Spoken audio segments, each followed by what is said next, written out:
কিস্তি লইতে লইতে ফকির হয়ে গেছে, কিন্তু বেডি খুশি হয় না, উতাইতে খুশি হয় না। ৬,০০০ টাকার কিস্তি।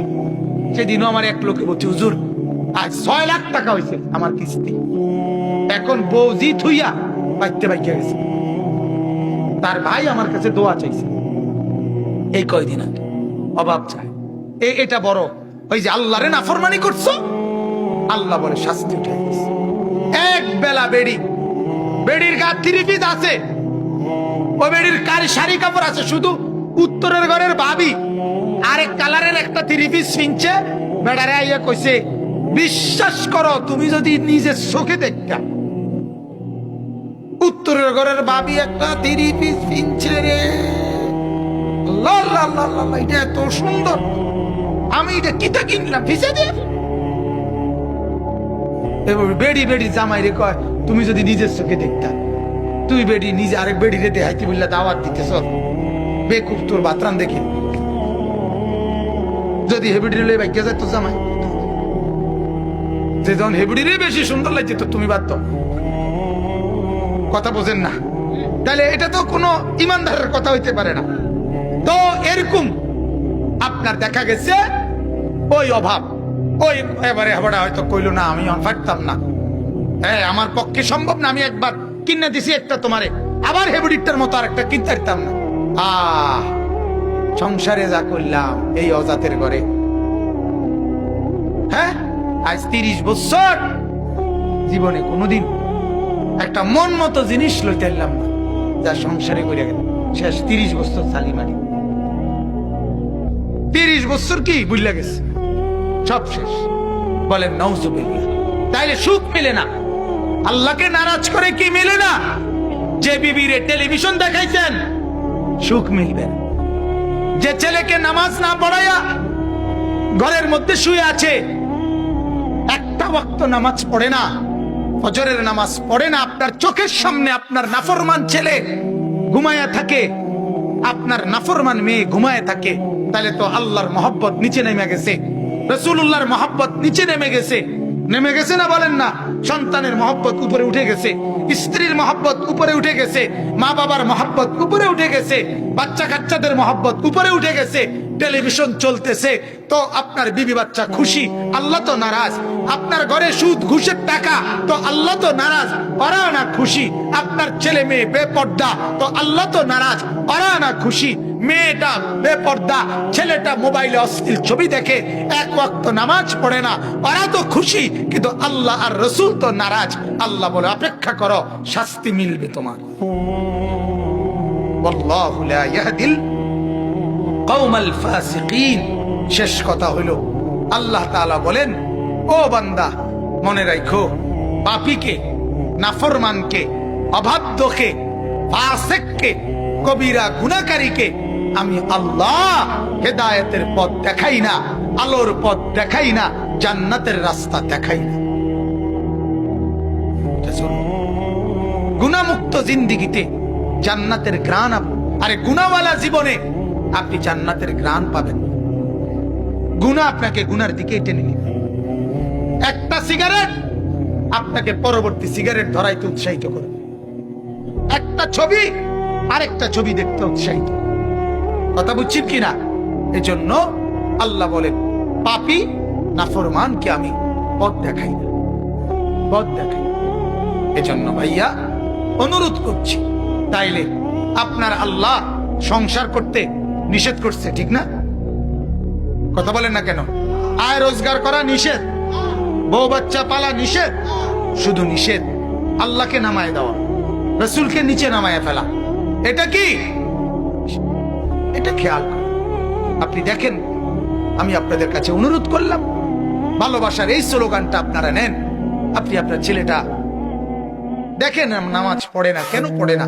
আপনি একটু ভাবেন, বিবি কেন পর্দা করে না? আপনার ঘরে কেন টেলিভিশন চলবে? আপনি একটাবার বিবেককে বলেন, এটা কারে খুশি করার জন্য আপনি টেলিভিশন চালাচ্ছেন? আপনি অবৈধ রোজগার কেন করছেন? যে ছেলেটা এক ওয়াক্ত নামাজ পড়ে না, তার লাগে কিস্তিতে টাকা লইয়া তারে বিদেশ পাঠাইতেছেন, আপনার কি অর্জন হবে এতে? বাবা বলেন, আখেরাত কথা কয় না, কবর, দুনিয়া, দুনিয়াও তো না, এতে খবর রাখতো না, খবরও রাখতো, খবরও রাখতো। কথা বুঝছেন? নাফরমান যে আল্লাহর নাফরমান, আর যে মানে অর্থাৎ হইল যে এর থেকে বড় সত্তার নাফরমানি করে যেতে খারাপ রয়েছে, এটা আপনার গণব কিন্তু। কথা বুঝেন না এমনি? এটা তো এটাই বুঝাইতে চাই আমি আল্লাহরে তো কি করি না, গণার ধরি না। আপনি কি মা বাপ কি আবার আল্লাহর সামনে মা বাপ কি? এজন্য অনুরোধ, তোমরা যারা ছেলে ভাইয়া, তোমাদের কাছেও বলি বাজান, দুই কথা। এক কথা তো মা বাবার কাছে বললাম, আপনাদের বিবি বাচ্চার দিকে, সন্তানদের দিকে নজর দেন। আর তোমাদেরকেও বললাম ভাইয়া, তোমরা যারা বসছো, কষ্ট করছো, আমার অনুরোধ, আবারও বলছি বাপ, আমি পায়ে ধরে বলি বন্ধু, জীবনটাকে এক প্লেট খিচুড়ি মনে করো না। অনুরোধ বাজান, জীবনের এটা কোনো কিছুই না, একটা জিলাপি দুগা ভাত তরকারির জীবন মনে করো। জীবনের একটা লক্ষ্য উদ্দেশ্য আছে, টার্গেট আছে। অনুরোধ, আমার জীবন সুন্দর করো, জীবন সুন্দর করো। আল্লাহ তাআলা আমাদের প্রত্যেকটা ছেলেদেরকে তৌফিক দান করুন। গুনাহ থেকে বাঁচো বাজান, নামাজের সেজদা করো, আখিরাতের ফিকির করো, নিজের জীবন সুন্দর করো।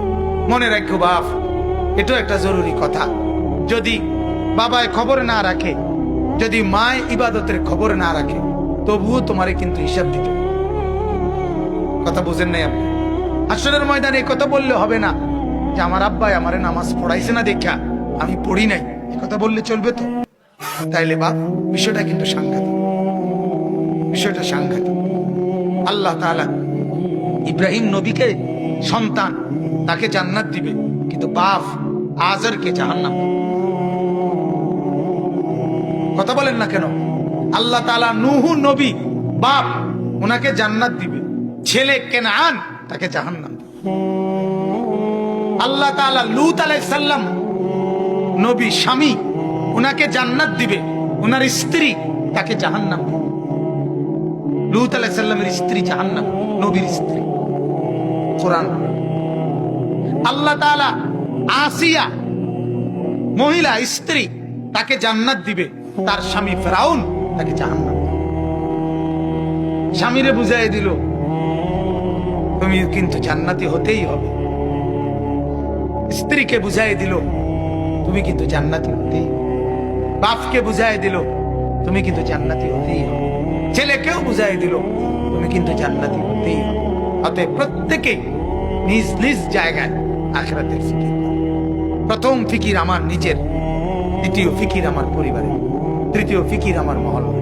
এভাবে ফিকির বাড়াবো, কিন্তু প্রথম আমি আমার নিজের ব্যাপারে আমাকে মজবুত থাকতে হবে। আমার বাপ, আমার 14 গোষ্ঠীও যদি নাফরমানি করে, আমি করব না। এ কথার উপরে কি থাকতে হবে? ঈমান থাকতে হবে। কথা বুঝছেন? আমার আব্বাই কইছে দেখেই আমি সুদের টিয়া লমু, আমার আব্বাই কইছে দেখেই আমি হারাম টাকা রোজগার করব না, না। আজ আমরা এটা ভুলে যাই, আজ আমরা একজন আরেকজনের কান্দে চাপাই দিই। অনেক লোক আছে কোরআন শরীফ পড়ে না, পড়তে জানে না, জিগাইলে কইব কি হুজুর, এই দুঃখের কথা কইয়া লাভ নাই, ছোটবেলায় বাপ মা পড়াইছে না, এই জন্য গোয়াল খারাপ, শেষ। এই কথা কইয়া লেলি হাসরের ময়দানে আল্লাহ বলবা, আরে কিতা করিবা, তোমার বাপ মা পড়াইছে না, অতএব তুমি গিয়া যাও, বেহেশতে যাও, তুমি ভাত তরকারি খাও। হ্যাঁ, কি আলাপ বাপরে বাপ, এটা লাজন খিচুড়ি না, এটা লাজন খিচুড়ি খাও না, মাহফিলের শেষে খিচুড়ি খাও না, হাসরের মাঠ এটা খিচুড়ির মাঠ, রং মনে করছেন। আল্লাহ আমাদেরকে মাফ করে দেন। কবরের ফিকির করে আমি আপনাদের জন্য খুব দোয়া করি। চৈনপুর গ্রাম, আপনাদেরকে অনেক মহব্বত করি। হাজী সাহেব, এই বাচ্চু হাজী সাহেব, আলম ভাই, এরপরে মুর্শেদ ভাই, এদের করি দোয়া করি আল্লাহ তাআলা আমাদের সবাইকে কবুল করেন। আমরা নামাজের ফিকির করব তো ইনশাআল্লাহ। আল্লাহ আমাদেরকে তৌফিক দান করেন। যুবক ছেলেরা বাজান, ফজরের নামাজের গুরুত্ব দাও। আগামী দিনে বিশ্বাস করো ভাই, এই কোরআন হাতে বলি, আগামী সামনের সময়টা খাদ্য পড়ার লড়াই হবে না, ঈমান আর বেঈমানের, মানে ঈমান টিকায় রাখার লড়াই। অতএব অনুরোধ, আল্লাহ তাআলা আমাদেরকে তৌফিক দান করুন। আগামীর সময়টা মাহাদি আর দাজ্জাল, একদিকে মাহাদি আরেকদিকে দাজ্জাল। এজন্য মাহাদি ইমানের পক্ষে, দাজ্জাল কি কুফরের পক্ষে। আমার কথা পরিষ্কার, 7-8 লাখ টাকার লস তা 70 লক্ষ টাকার লস আমি মেনে নিতে রাজি, কিন্তু আমার সেজদা যেন ছুটে না যায় এটা আমি খেয়াল রাখতে রাজি, আল্লাহর কসম। সোজা হিসাব, দুনিয়া পুরাটাই লস, ঠিক কিনা বলেন না? দুনিয়ারে আল্লাহ পুরাটারে কইছে ধোঁকা, কথা কয় না? দুনিয়া পুরাটারে আল্লাহ বলছে তামসা। ওয়ামাল হায়াতুদ দুনিয়া ওয়ামা হাদিহিল হায়াতুদ দুনিয়া ইল্লা লাহবুন ওয়া লাইব। আল্লাহ বলে আমি বানাইছি বান্দা, আমি বলতেছি এটা তামাশা, এটা খেলাধুলা, খেলনা। আমনে না কোন এটা আসল, আল্লাহ কয় এটা খেলনা।